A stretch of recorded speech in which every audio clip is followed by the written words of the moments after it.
우리가 로마서 5장 2절에 우리가 믿음으로 서 있는 이 은혜에 들어감을 얻었으며 라는 말씀을 함께 나누겠습니다. 저와 여러분은 구원을 받았고요. 또한 구원받은 자로서 살아가고 있습니다. 그래서 필요한 것이 무엇이냐? 바로 복음이라는 것이죠. 그래서 성경에서는 복음을 이렇게 설명합니다. 로마서 1장 17절입니다. 복음에는 하나님의 의가 나타나서 믿음으로 믿음에 이르게 하나니 기록된 바 오직 의인은 믿음으로 말미암아 살리라 함과 같으니라 라고 말씀합니다. 바로 복음에는 뭐가 나타났냐면 하나님의 의가 나타났습니다. 하나님의 의가 무엇일까요? 원어적인 의미로는 하나님께 받아들여질 수 있는 조건입니다. 하나님의 의가 무엇이냐? 하나님께 받아들여질 수 있는 조건이라는 것이죠. 우리에게 익숙한 말로 해보면 하나님 차원에서 하나님과 관계가 회복된 일, 하나님께 받아들여질 조건, 그것이 하나님의 의인데요. 쉽게 이야기하면 하나님 차원에서의 하나님과의 관계 회복의 일입니다. 그래서 복음에는 하나님과 관계가 회복된 일, 그것이 나타났다는 것이죠. 그것이 바로 예수님의 십자가와 부활인 것을 우리는 잘 알고 있습니다. 그런데 이 예수님의 십자가와 부활은 역사적인 사실이라는 것입니다. 이것이 무엇을 뜻하냐면 취소될 수 없다라는 것입니다. 역사적인 사실이라는 것, 취소될 수 없다라는 것이죠. 자, 그런데 이것이 이제 남의 이야기가 아닌 취소될 수 없는 하나님께 받아들여질 조건, 하나님과 관계 회복이 되어진 그 일, 그것이 역사적인 사실이고 취소될 수 없는데 중요한 것이 있습니다. 그 놀라운 사실이 남의 것이 아니고요. 내 이야기가 되도록 하신 하나님의 방법이 있습니다. 그게 바로 믿음으로 믿음에 이르는 것입니다. 우리를 향한 하나님의 믿어주심, 곧 십자가와 부활이 우리의 사실이 되도록 하시기 위해서 하나님께서 택하신 방법이 무엇이냐? 믿음이라는 방법이라는 것입니다. 즉 하나님은 하나님을 떠난 우리여도 우리가 자식이기 때문에 믿어주시는 아버지시며 그래서 여전히 우리를 믿어주신 일, 그 일을 하셨다는 것이죠. 그것이 십자가와 부활의 일입니다. 그런데 이것이 우리를 위한 것임을 또한 하나님께서는 믿도록 하셨다는 것입니다. 그래서 믿음은요, 절대적으로 방법입니다. 절대 구원의 조건이 되어줄 수가 없다라는 것이죠. 이러한 복음의 원리, 로마서 1장 17절에서 이야기했던 이 원리를 바울은 아브라함을 통해서 또한 이렇게 설명을 합니다. 로마서 4장 19절입니다. 그가 백세나 되어 자기 몸이 죽은 것 같고 사라의 태가 죽은 것 같음을 알고도 믿음이 약하여지지 아니하고 믿음이 없어 하나님의 약속을 의심하지 않고 믿음으로 견고하여져서 하나님께 영광을 돌리며 약속하신 그것을 또한 능히 이루실 줄을 확신하였으니 그러므로 그것이 그에게 의로 여겨졌느니라 라고 이야기를 합니다. 그런데 만약에 우리가 이 본문을 이번 주일을 통하여서 또한 최근에 믿음에 대한 이야기를 듣지 않고 그냥 읽었다라면 아브라함이 엄청난 사람으로 보이게 됩니다. 엄청난 믿음을 가졌고 그가 엄청난 믿음을 가졌으니까 하나님이 그를 의로 여기셨구나. 과연 믿음의 조상이구나 라고 이렇게 이야기할 만합니다. 왜냐하면 그 실제의 이야기가 그렇기 때문이죠. 아브라함은 100세나 되었습니다. 사라의 태는 죽었습니다. 하지만 믿음이 약해지지 아니하였고 하나님이 약속을 지키실 줄 확신했다라고 그렇게 성경이 기록하고 있기 때문입니다. 그 믿음을 하나님께서 또한 의롭다고 하셨기 때문에 아브라함의 믿음 과연 그렇구나, 의롭다고 불리기에 부족함이 없구나라고 볼 수밖에 없다라는 것입니다. 하지만 로마서 4장에서 말하는 의로 여겨진 믿음, 의로 여겨진 믿음, 이것을 우리가 정말 성경대로 이해하기 위해서는 단순히 로마서에 나타난 그냥 아브라함의 어떠함으로만 이해할 것이 아니고요, 실제 그 사건이 있었던 창세기를 통해서 봐야 한다는 것입니다. 창세기가 아브라함의 결코 그의 어떠함으로 이런 의로움을 받지 못함을 드러내고 있다는 것입니다. 창세기 18장 12절입니다. 사라가 속으로 웃고 이르되 내가 노쇠하였고 내 주인도 늙어 늙었으니 내게 무슨 즐거움이 있으리요라고 말씀합니다. 아브라함은 하나님으로부터 아들을 약속받았습니다. 하지만 자신과 또한 아내인 사라의 몸을 보면 절대 두 사람 사이에서 아들이 출생될 수는 없다라는 것, 이 사실을 그 누구보다도 잘 알고 있습니다. 아브라함은 나이가 100세가 되었습니다. 그리고 사라는 이미 생리가 끊긴 이후입니다. 그래서 아브라함과 사라는 하나님의 말을 비웃게 됩니다. 하지만 하나님께서는 약속대로 일하셨습니다. 이삭을 주셨습니다. 그래서 이 반응이 이렇게 바뀌어집니다. 창세기 21장 6절입니다. 사라가 이르되 하나님이 나를 웃게 하시니 듣는 자가 다 나와 함께 웃으리로다라고 이야기합니다. 창세기를 통하여서 다시 한번 로마서 4장에 아브라함의 어떠함을 보게 되어지면요. 처음에 우리가 생각했던 아브라함에 대한 이해, 아브라함이 가졌던 믿음, 그것을 의롭게 여기셨다 한 것이 혼란이 와버리게 된다는 것입니다. 창세기에서 결코 아브라함이나 사라는 믿음이 있던 자들이 아니었다라는 것, 그것을 폭로하고 있기 때문입니다. 결코 믿음의 조상으로 불릴 수 있는 사람이 아니라는 것입니다. 하지만 로마서에서는 아브라함의 믿음이 의로 여겨졌다라고 분명히 말씀합니다. 그렇다면 로마서와 창세기가 상충되는 것일까요? 그렇지 않죠. 그래서 우리가 성경을 성경대로 봐야 한다는 것입니다. 이 부분이 이해되기 위해서 이미 로마서 1장 17절이 있다라는 것이죠. 다시 한번 17절을 읽겠습니다. 복음에는 하나님의 의가 나타나서 믿음으로 믿음에 이르게 하나니 기록된 바 오직 의인은 믿음으로 말미암아 살리라 함과 같으니라라고 말씀합니다. 하나님의 의가 하나님과 우리의 관계가 회복되는 일, 그것을 뜻한다라고 말씀드렸습니다. 복음이 바로 그 실제의 일, 곧 예수님의 십자가와 부활을 말하고 있고, 이것이 우리의 것이 되도록 하나님은 우리에게 믿음을 주신다라고 말씀을 드렸습니다. 그래서 이 로마서 1장 17절에서 말하는 이 관점을 가지고 다시 아브라함을 보면은 이렇게 되어집니다. 창세기 18장의 아브라함은 그야말로 믿음 없는 자입니다. 자신의 상황과 처지 때문에 하나님의 약속을 의심할 뿐이라는 것이죠. 늙은 자신의 나이가 분명합니다. 생리가 끊긴 사라의 몸 분명하다는 것이죠. 하지만 그때의 아브라함이 무엇을 했냐? 그러한 자신의 상황과 여건에 하나님의 이 약속을 굴복시켜 버린 것입니다. 하지만 하나님께서는 창세기 21장을 통하여서 하나님이 굴복을 당하신 것이 아닌 믿음 없는 아브라함의 굴복을 기록하셨다는 것이죠. 아브라함으로 하여금 그야말로 믿음의 조상이 되며 그 믿음이 의로 여겨질 만큼 하나님이 아브라함을 굴복시키셨다는 것입니다. 하나님께서 죽은 것 같은 사라의 몸에서 약속대로 생명을 출생시키심, 이것은 실제로 아브라함이 경험한 일입니다. 그것을 통하여서 능력을 보이신 것이죠. 그래서 로마서 4장에서의 믿음은 우리가 어떻게 이해해야 하냐면 구원받기 위한 조건이 아니라 오히려 아브라함을 굴복시켜 믿음을 갖게 하고 그것을 의로 여기시며 또한 평생의 믿음으로 살게 하는 하나님의 능력, 그것을 뜻한다는 것입니다. 로마서 4장에서의 믿음은요, 바로 하나님의 능력을 뜻합니다. 그렇기 때문에 아브라함이 하나님 때문에 가진 믿음, 그것은 하나님의 능력이기 때문에 의로 여겨지기에 너무나도 충분합니다. 아브라함이 하나님의 능력으로 말미암아서 의롭게 여기지 안 되고는 안 될 정도라는 것이죠. 정말 하나님 차원에서 딱 의롭다, 정말 의롭다라고 할 만큼 그 하나님의 능력을 바로 뜻한다는 것입니다. 사랑하는 성도 여러분, 아브라함이 믿음의 조상인 것은 분명합니다.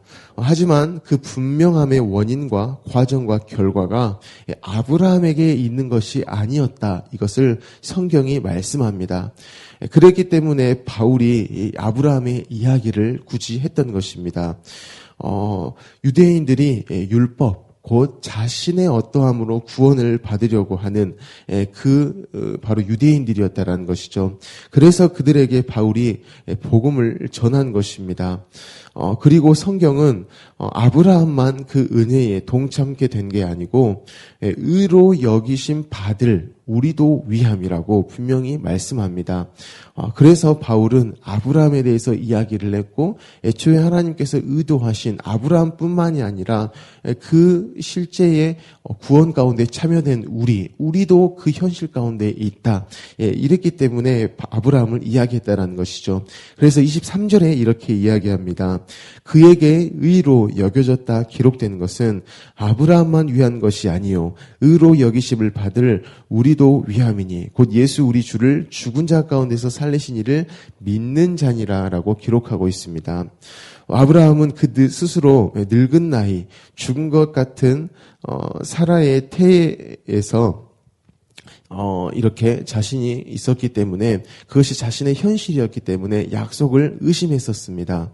하지만 하나님은 그런 아브라함에게 오히려 믿음을 주시려고요. 하나님이 능력을 행하셨다라는 것입니다.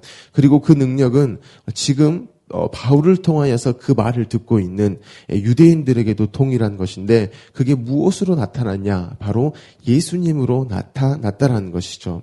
아브라함이 죽은 것 같은 사라의 태, 또한 늙어버린 자신의 그러한 나이, 그렇지만 하나님께서는 약속대로 그 죽은 것 가운데에서 생명을 출생케 하셨듯이 그 하나님의 능력으로 말미암아서 그들 가운데에 그 하나님의 일하심을 보이셨듯이 바로 지금 유대인들에게는요 이미 예수 그리스도께서 십자가에 부활하신 죽고 부활하신 그 사실 그것이 바로 하나님의 능력이다.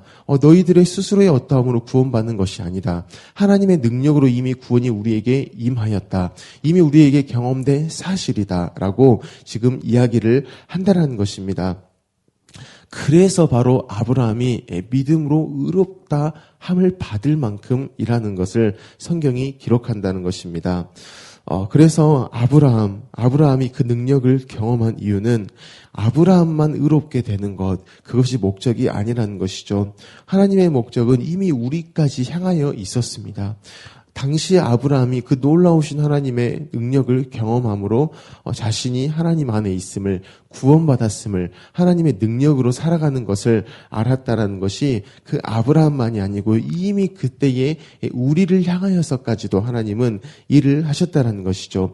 그래서 하나님께서는 로마서 4장에서 굳이 아브라함을 이야기를 하셨고 또한 그 예수 그리스도의 십자가와 부활까지 이야기하셨다라는 것입니다.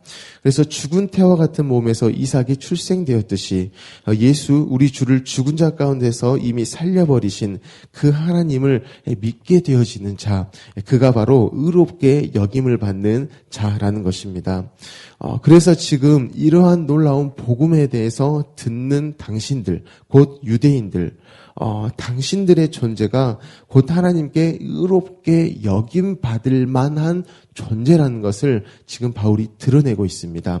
왜냐하면 지금 그 이야기를 듣고 있는 아브라함에 대해서 듣고 있는 아브라함이 그러한 믿음 없음의 사람입니다. 하지만 하나님의 능력으로 말미암아서 하나님의 이제 믿음으로 의롭게 되어짐을 받은 그 존재인 것을요. 유대인들에게 있어서는 자신들의 일이기 때문이죠. 아브라함이 누구입니까? 당신들의 할아버지 아닙니까? 당신들이 지금 내 이야기를 듣고 있는 이 존재함, 지금 있는 이것이 당신들에게 있어서의 실제의 현실인 아브라함으로 말미암는 것이 아닙니까? 라고 지금 이야기를 한다는 것이죠. 바로 당신들의 존재 자체가 무엇이냐? 하나님의 능력 때문입니다. 당신들도 믿음으로써 의롭게 받을 만한 것이 충분합니다. 당신들의 존재, 바로 당신들의 할아버지 아브라함이 그렇게 여김을 받았습니다라고 지금 바울이 이야기를 하고 있는 것입니다. 사랑하는 성도 여러분, 로마서를 제대로 듣고 우리가 이해하게 되어지면 구원이 확실히 이해가 되어집니다. 그래서 구원을 위해서 열심히 달려온 내가 사실 이미 구원받은 자라는 것, 그래서 더 이상 내가 그 구원을 이루기 위해서 노력을 허비할 필요가 없음을 알게 되어집니다. 그리고 하나님의 방법에 대해서 새삼 놀라게 되어집니다. 그래서 로마서 1장 17절의 고백과 같이 믿음으로 믿음에 이르게 하여 오직 의인은 믿음으로 사는 것. 이것이 아니면 안 되었구나. 이 방법이 유일한 방법이었구나. 성경을 통하여서 하나님의 구원의 방법, 또한 그 실제의 일하심을 계속 살펴보면요. 이 로마서 1장 17절 말씀이어야만 했구나가 우리에게 명백하다라는 것입니다. 다른 어떠함으로 구원을 이야기할 수도 없고요. 다른 어떠함으로 구원받은 자의 삶, 이것 또한 이야기할 수가 없다라는 것입니다. 오직 하나님의 능력으로 말미암아서 믿게 되어지고 계속해서 그 하나님의 능력과 동행하는 그게 곧 오직 의인은 믿음으로 말미암아 살리라 함과 같으니라. 그 하나님의 능력에 잇대어 사는 삶, 이것이 구원받은 자의 자녀의 삶이구나라는 것이기 때문에 우리는 계속해서 로마서를 통하여서 구원을 바르게 이해하고 또한 구원을 누려야 한다는 것입니다. 그렇기 때문에 바로 복음인 것입니다. 복된 소리가 된 것이죠. 스스로 구원을 위해 달려온 내 인생에 그야말로 자유함을 줄 수밖에 없는 복음입니다. 지금 듣고 있는 유대인들 또한 이 놀라운 하나님의 말씀을 들었을 때에 복음으로서 느껴질만 하다라는 것입니다. 성경에서 말씀하는 그 믿음을 우리가 잘 이해했으면 좋겠습니다. 그리고 나서 그 믿음으로 살아가는 오늘 우리 하루의 인생이 되어지고 앞으로의 삶이 되어지기를 예수님의 이름으로 축복합니다. 아멘. 우리 주신 말씀을 가지고 함께 기도하겠습니다. 성경을 통하여서 우리의 잘못되어졌던 어떠한 신앙의 모습들, 신앙의 원리들을 다시 한 번 더 듣고 있습니다. 하나님, 우리가 이것을 다시 한 번 더 알게 될 때에 하나님의 원래의 의도로 알게 되실 때에 우리는 기뻐합니다. 더 이상 나의 어떠함 가운데 매이지 아니하고 하나님의 능력 가운데에 우리는 안심할 수 있기 때문입니다. 죽은 태에서 생명을 낳게 하시고 죽은 자 가운데서 예수 그리스도를 살리신 그 이유는 우리를 위함입니다. 나를 위함입니다. 그 사실을 성경이 기록하고 있습니다. 우리가 계속해서 이 믿음을 가지고 나아가게 하십시오. 하나님의 능력을 우리가 받았습니다. 하나님의 능력 가운데 살아가고 있습니다. 그 하나님의 능력으로 말미암는 인생임을 오늘도 우리가 그렇게 선포하며 그렇게 인정하며 실제 삶 가운데서 경험하게 하십시오. 그래서 오직 의인은 믿음으로 말미암아 살리라 함과 같으니라. 내 이야기입니다. 내 삶이 그렇습니다라고 고백할 만큼의 오늘 하루를 인도하여 주십시오라고 기도하시기 바랍니다. 우리 성도님들의 가정과 직장을 위해서 기도하시고요. 청년부를 위해서 기도하실 때에 직장과 학교에서 복음의 능력을 경험하며 또한 그것을 흘려보내는 삶을 살기를 축복하시면서 기도하시고 우리 담임 목사님의 성령의 충만함과 영육 간의 강건함을 위해서 목사님의 가정을 위해서 기도해 주시고 특별히 오늘 대학 수학 능력 시험이 있습니다. 우리 수능을 치르는 7명의 우리 미래 세대들에게 하나님 무엇보다도 하나님이 그들의 인생을 책임져 가심을 그 믿음을 주십시오. 그 안에서 시험을 보게 하십시오. 그래서 이 시험이 우리 인생을 결정한다라는 그 세상의 속임수 가운데에 우리가 시험을 보는 것이 아닌 하나님 안에 하나님이 이끌어 하시는 그 안에 한 과정인 것을 보고 시험에 임하게 하시고 그 믿음 때문에 두려움으로 보지 아니하고 오히려 기대감으로 시험을 보게 하십시오. 또한 준비한 것들 공부한 것들 다 생각나게 하십시오. 또한 몸의 건강들도 붙들어 주셔서 시험을 치르기에 최상의 조건들이 될 수 있도록 주여 은혜를 주십시오라고 우리 수험생들을 위해서 기도하시기 바랍니다. 우리 나라를 위해 민족을 위해 또한 북한 땅을 위해서 기도하시고 열방을 위해서도 기도하시기 바랍니다. 우리 광신대학교를 위해서 기도하실 때에 광신대 학생들이 시험기간 가운데에 성실과 또한 정직하신 예수님을 바라봄을 통하여서 시험을 통해서 단순히 나의 어떠함을 나의 결과만을 얻는 것이 아닌 예수님을 얻어버리는 성실과 정직의 그 예수님을 얻는 그 시험기간이 되게 하여 주십시오라고 우리 학생들을 축복하시면서 기도하셨으면 좋겠습니다. 우리 모든 기도 제목을 가지고 함께 기도하겠습니다. 사랑이 많으신 하나님 너무나 감사합니다. 하나님 우리 삶 가운데에서 계속해서 능력을 베푸시며 하나님의 일들을 해가시니 감사합니다. 그것이 우리에게 있어서